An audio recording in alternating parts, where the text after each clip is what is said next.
Salut, c'est Cindy, contente de vous retrouver pour une nouvelle vidéo. Alors aujourd'hui, c'est un bilan lecture. Je vous parle de 5 livres et je vais commencer par un livre que j'ai énormément aimé. Je pense qu'on peut parler de coup de cœur. Au revoir là-haut, écrit par Pierre Lemaître et publié chez Albin Michel.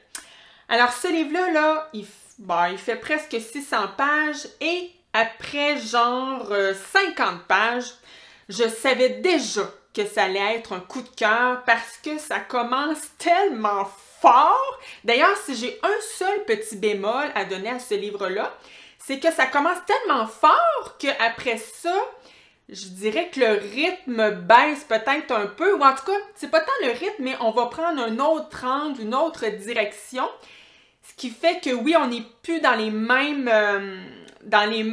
émotions qu'au début du livre, parce qu'au début du livre, c'est un espèce de suspense, de climat d'angoisse et de stress. D'ailleurs, c'est rare que je lisais le début du livre et je me sentais comme quand tu lis la fin d'un livre, tu sais, genre un suspense ou un thriller, là, puis t'es dans les dernières pages, là, puis que t'en peux plus, puis tu vas arriver à la fin. Je me sentais comme ça au début du livre. C'est quand même étonnant. Parce qu'au début du livre, on est à la toute fin de la Première Guerre mondiale, c'est-à-dire que la fin de la guerre a été annoncée. Et donc, je vous dis, c'est vraiment le dernier affrontement entre les Allemands et les Français. Et on est avec nos deux personnages avec lesquels on va être tout le long du livre, Albert et Édouard, qui ne se connaissent pas vraiment, tu sais, ils se connaissent de vue, là, mais pas plus que ça. Mais il va arriver quelque chose, en fait, plusieurs choses qui vont les lier à vie. Tu sais, après ça, ils vont être inséparables, mais je vous dirai pas exactement ce qui se passe, outre que c'est, vous vous en doutez, on est à la guerre, donc il va se passer vraiment des trucs horribles, terribles, et le pourquoi il y a une espèce de suspense qui s'installe. Moi, je trouve que c'est en fait le talent de l'auteur. D'ailleurs, je découvre une écriture... Wow! Le talent de décrire, les descriptions sont tellement précises. Moi, je me sentais là avec ces deux soldats et je ressentais tout ce qui leur arrivait et donc ça fait mal. Je vous le dis, là, ça fait mal, c'est dur. Mais en même temps, ceux qui se disent « Oh mon Dieu, c'est dur, on est dans la guerre, oh, ça me tente pas vraiment de lire un roman triste. » Eh bien, surprenamment, non, ce n'est pas un livre triste parce que justement, quand je vous disais qu'on s'en va dans une autre direction, ensuite, ça va même devenir quasiment loufoque. Bon, quasiment, il y a quand même plein de trucs durs qui demeurent, mais le pourquoi ça s'en va vers une espèce de truc loufoque, c'est que les deux hommes vont embarquer dans une espèce d'escroquerie que je ne vous dirai pas, mais disons que ça part de plusieurs mensonges, en fait d'un mensonge qui en devient deux, qui en devient trois et un, vous voyez, ça fait boule de neige, et surtout avec le personnage d'Albert qui est très angoissé, très stressé et en fait, c'est lui-même qui se met toujours dans des situations pas possibles. Tu sais, tu lis ça, pis combien de fois je me suis dit dans ma tête, non, Albert, arrête! Il se met lui-même dans marde tout le temps. Mais en même temps, c'est complètement vraisemblable, tu sais, c'est pas abracadabrant, c'est très vraisemblable, on y croit totalement. Et donc, je trouve que ça devient une histoire très originale, une histoire que j'ai jamais lue avant. Et donc, vraiment, on devient passionné de ces deux personnages et aussi du personnage de Pradel, Henri Pradel, je sais qu'il y a un autre nom dans son nom de famille, mais bref, c'est pas tellement important. Et lui, c'est le méchant dans l'histoire et on aime le détester dans ce livre-là. On le déteste vraiment. Et donc voilà, c'est un livre, là, c'est sûr que je le recommanderais peut-être pas à ceux qui aiment ça, là, quand les livres très rythmés, là, des espèces de page-turner. Ici, c'est vraiment plus un livre qui se déguste, qui est tellement riche. C'est vraiment le mot qui décrit ce livre-là. C'est riche, riche, riche, autant par les personnages, par l'histoire. J'ai adoré ce livre et quel plaisir de savoir que c'est le premier tome d'une trilogie. Voyons, je me souviens même plus le nom. Les enfants disparus? Non, c'est tellement pas ça, là. Je m'en souviens plus. Je vais l'écrire en barre d'infos, mais je sais qu'il y a 3 livres qui sont peut-être pas des suites directes complètement, là, mais il reste que c'est ça. C'est quand même une trilogie, donc clairement que vous allez m'entendre reparler de Pierre Lemaître cette année. C'est vraiment un livre, je pense que je l'ai dit, hein, extraordinaire. D'ailleurs, ça a gagné le prix Goncourt 2013 et moi, c'est pas, moi les prix, là, c'est pas garant de succès avec moi, mais sachez que c'est très accessible. Comme je vous dis, là, c'est peut-être pas un rythme de fou, là, mais il reste que l'écriture est complètement accessible et donc voilà, c'était très bon, très très très bon. Quoi dire de plus? Prochain livre dont je vous parle aujourd'hui, Esprit de corps, écrit par Jean-François Vaillancourt et publié chez Le Cartanier.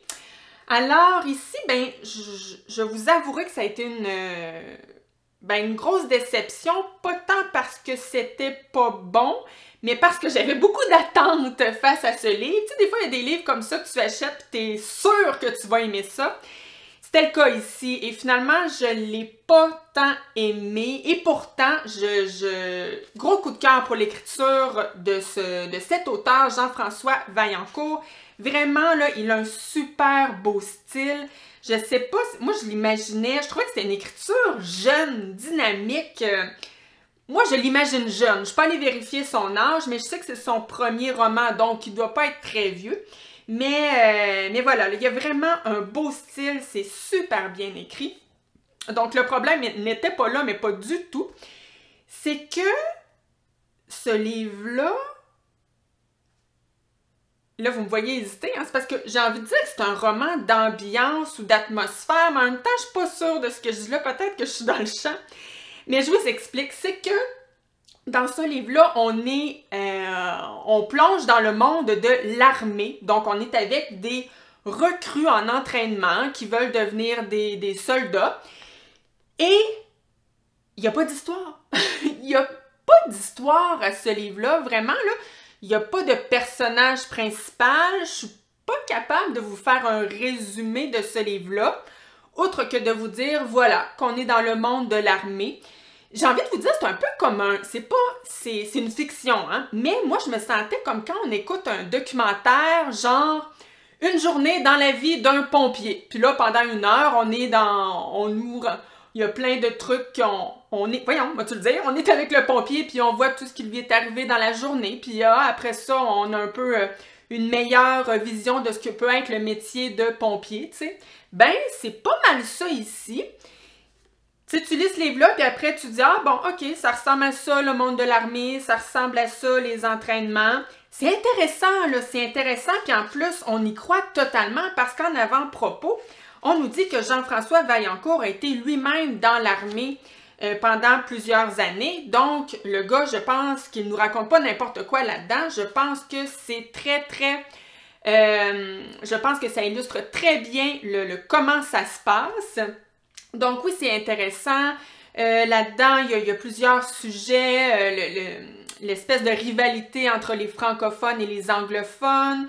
Il y a beaucoup aussi d'intimidation. Il y a un personnage, entre autres, Portelance, si je me souviens bien de son nom, qui va se faire intimider, mais solide, là. Et je dis intimider, là, mais il se fait bardasser, écœurer, là, du pas possible. Et donc voilà. Et il y a plusieurs autres choses aussi qui étaient, moi je me souviens, il y a un passage où on nous explique un peu comment on va recruter les jeunes garçons au secondaire, en secondaire 4 si je me souviens bien. Et là, on nous décrit un peu les étés que ces jeunes garçons-là vont vivre dans leur premier entraînement pour devenir soldats. Et ma foi, j'étais comme... J'étais un peu traumatisée de voir qu'un jeune garçon était laissé avec des grenades et des armes. En fait, j'ai pas la réponse à ma question, mais je me disais, mais est-ce qu'on est assez mature à 17 ans pour jouer avec des grenades et des mitraillettes et tout? Puis là, je dis jouer, peut-être que le terme est pas bon, là, c'est pas le but de jouer. Mais en tout cas, il y a quand même plusieurs réflexions qui nous viennent en tête avec ce livre-là. Donc oui, très intéressant, mais est-ce que j'ai eu un plaisir fou à lire ça? Pas vraiment. Honnêtement, je me suis peut-être un petit peu ennuyée. Et je sais pas à qui je recommanderais ce livre-là, en fait. En tout cas, si le milieu de l'armée vous intéresse, si vous êtes curieux de savoir un peu comment ça se passe, peut-être que vous allez y trouver votre compte. Mais il reste que je suis quand même contente de l'avoir lu parce que j'ai découvert, comme je vous disais au départ, une très belle écriture et c'est un auteur que je vais avoir à l'œil, mais je vais peut-être attendre un livre qui va être peut-être plus dans mes cordes. Donc, voilà. Le prochain livre que j'ai lu est aussi une très grande déception. Et là, en même temps, je me sens complètement extraterrestre parce que, en fait, je vais commencer par vous présenter le livre. L'enfant, la taupe, le renard et le cheval, écrit par Charles Mackesy et publié chez Les Arènes.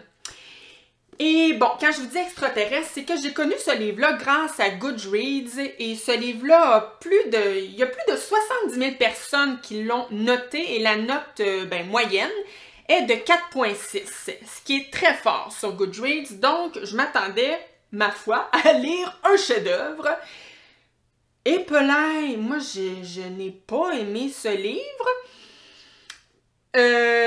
En fait, je peux pas lui enlever qu'il est magnifique. Il est vraiment magnifique, là, la couverture, toutes les images, la calligraphie, c'est magnifique. Il est vraiment très beau. Ça, là-dessus, je peux rien dire à ce niveau-là. Mais sinon, l'histoire, je peux aussi dire quand même, la fille a dit qu'elle l'aime pas, mais elle arrête pas de dire du positif.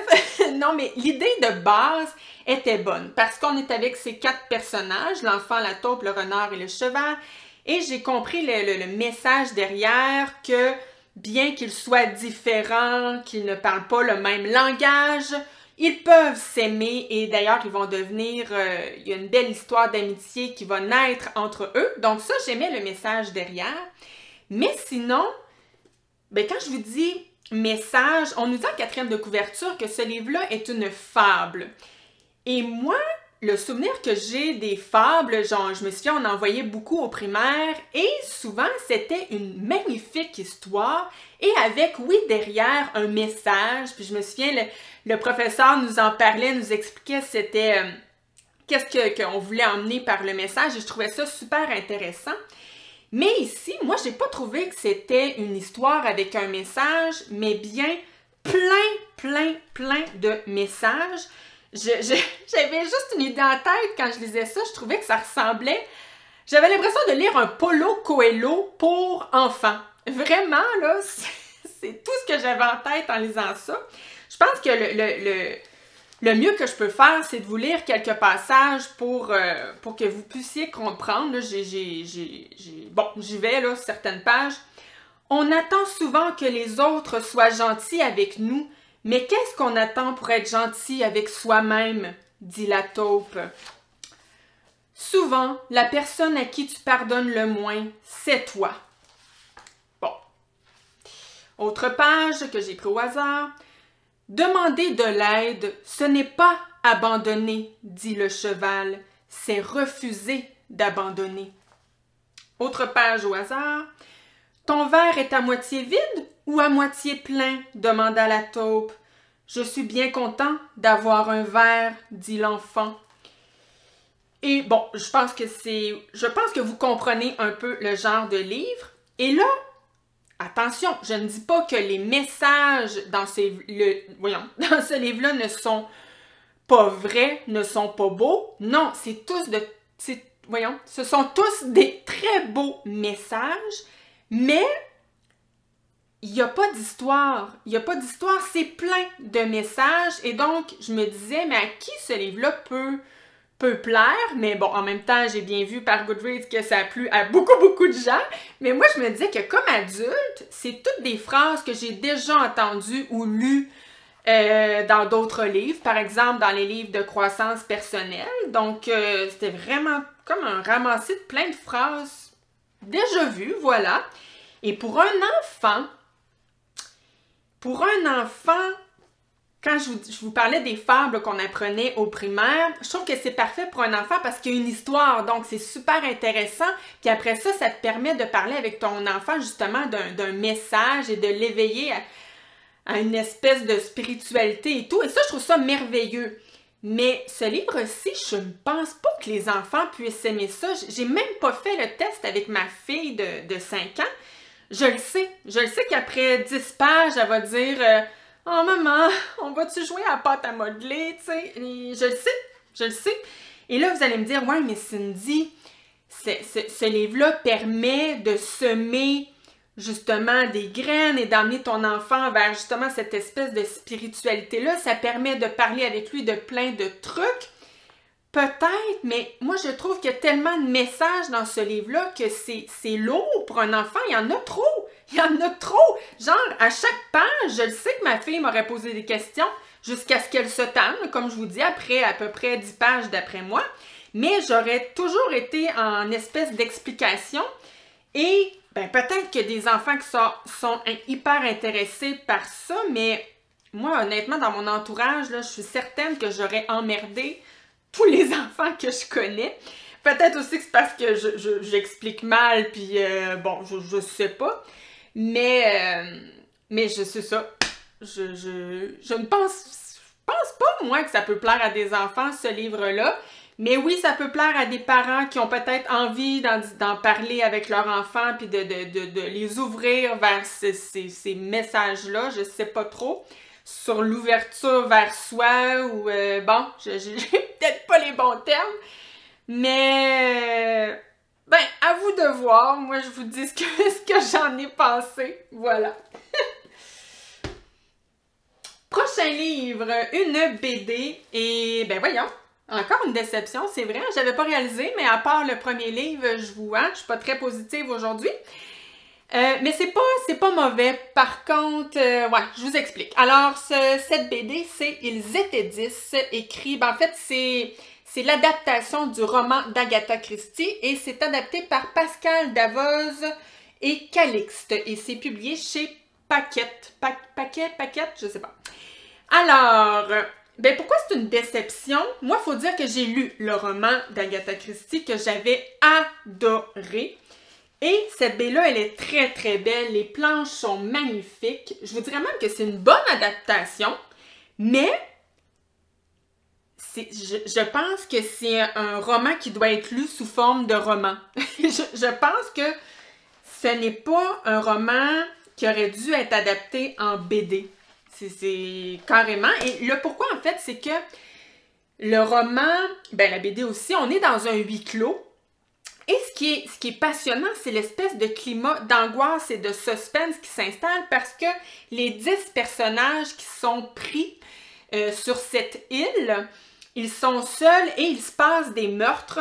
Et donc ben, les 10, ben, au début ils sont 10, mais à partir du moment qu'il y en a un qui meurt, ils savent que le meurtrier est parmi eux. Et là, tranquillement, pas vite, dans le roman, plus on avance, il y en a toujours un nouveau qui meurt.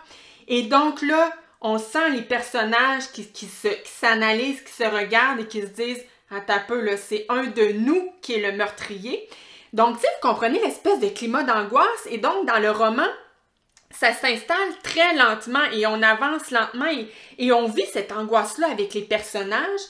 Mais dans la BD, on n'a pas le temps de vivre cette angoisse-là parce que, ben, c'est une BD, c'est beaucoup plus court, hein, ça fait même pas 90 pages. Donc, je vous dirais qu'ils meurent un après l'autre et c'est ça, le climat de l'espèce de suspense n'a pas le temps de s'installer. En tout cas, moi, je l'ai pas senti alors que je me souviens l'avoir très bien senti quand j'avais lu le roman. Donc, mais comme je vous dis, c'est pas mal fait, là, c'est bien réussi, c'est juste que je pense que c'est pas un roman je pense pas que c'était bon de l'adapter, tout simplement. Donc moi, si cette histoire vous intrigue, je vous recommande de lire le roman d'Agatha Christie et non pas la BD. Quoique, bon, ça peut être... Mais non, je vous recommande le roman, voilà. Je ne peux rien dire d'autre de plus. Dernier livre, et celui-là, j'ai hésité. Je me suis dit, est-ce que j'en parle ou non? C'est un classique, Caput de Malaparte, un classique italien. Et l'avant-propos était extrêmement intéressant parce que le livre, l'objet en soi a une histoire parce que l'auteur l'a écrit pendant la Seconde Guerre mondiale et c'était interdit en fait. Et d'ailleurs, c'est un journaliste qui a même été emprisonné pour les articles qu'il avait écrits. Et pendant les années où il était emprisonné, il avait commencé ce livre-là et donc il y a un paysan qui était proche de lui qui l'a caché dans les tissus d'un uniforme, si je ne me trompe pas. Et donc, quand Malaparte est sorti de prison, il a pu poursuivre l'écriture de ce roman-là. Et d'ailleurs, il continuait de le cacher dans le tissu, là. Donc, tout ça pour vous dire qu'il l'a écrit complètement illégalement. Et dans la peur, parce qu'il fallait vraiment pas qu'il se fasse prendre. Donc, bon, je vous dirais que l'avant-propos est la seule chose qui m'a intéressée de ce livre-là. En fait, ça a piqué ma curiosité, j'étais full dedans, je me disais, oh wow, j'ai hâte de lire ça. Mais le pourquoi je vous dis que je savais pas si je devais vous en parler ou non, c'est que je l'ai vraiment lu, là. J'ai lu tous les mots de ces plus de 500 pages-là, mais c'est le genre de livre que j'ai lu puis pas lu en même temps parce que j'étais incapable de rentrer dedans. Je lisais, mais j'étais toujours en train de penser à autre chose, pas parce qu'il y a plein de choses qui se passent dans ma vie, mais tout simplement parce que je trouvais ça, mais plate, là, mais d'un ennui mortel. Et là aussi, je suis un extraterrestre parce que ce livre-là a une très bonne cote sur Goodreads, hein? Que voulez-vous? Et, ben, écoutez, ça se passe pendant la guerre, puis là, l'auteur nous raconte... Mais en fait, c'est que c'est bizarre, tu sais, c'est pas un récit, là. Ça, c'est pas... tu sais, quand je vous disais mon premier livre qu'il est très accessible, ça, c'est pas très accessible. D'ailleurs, je pense qu'il y a bien des bouts que j'ai pas compris, puis que je devais lire entre les lignes, là. Tu sais, le genre de livre qui a des métaphores, ou je sais pas trop, là. Hein, moi, quand tu me demandes d'analyser puis de comprendre ce que l'auteur voulait dire, c'est comme... Hey, dis-moi le don, c'est pas de me faire chercher ce que ça veut dire. Je suis une lectrice lâche, hein? Moi, je veux pas chercher trop loin, je veux le lire, puis that's it. Et donc, c'est ça, là, c'est bizarre, là. Il fait des rencontres, puis c'est à travers ces rencontres qu'il parle de ce qu'il a vécu à la guerre, comme... Mais c'est des rencontres bizarres, avec des personnages bizarres. Oh, c'est ça, hein? Vous avez le droit de me dire en commentaire, t'aurais même pas dû en parler, Cindy. Mais bon, peut-être que ça va piquer la curiosité à certains. Et je sais qu'il y en a certains qui sont beaucoup plus intelligents que moi. Non, c'est pas... je pense pas que c'est une question tant d'intelligence, mais il y en a qui aiment ça, comment dire, la littérature, mais vraiment, là, tu sais, il y en a qui aiment ça réfléchir, finalement, en lisant. Bon. Moi... non, pour moi, c'était d'un ennui mortel, vraiment mortel. Alors voilà, qui complète mon bilan lecture. Une chance que j'avais mon livre de Pierre Lemaître aujourd'hui, hein, parce que ce n'était pas, hein, c'était pas fort. Bon, fait que, ben voilà, j'espère que ça vous a plu quand même. Merci d'avoir été là. Puis moi, je vous reviens la semaine prochaine avec un autre bilan lecture.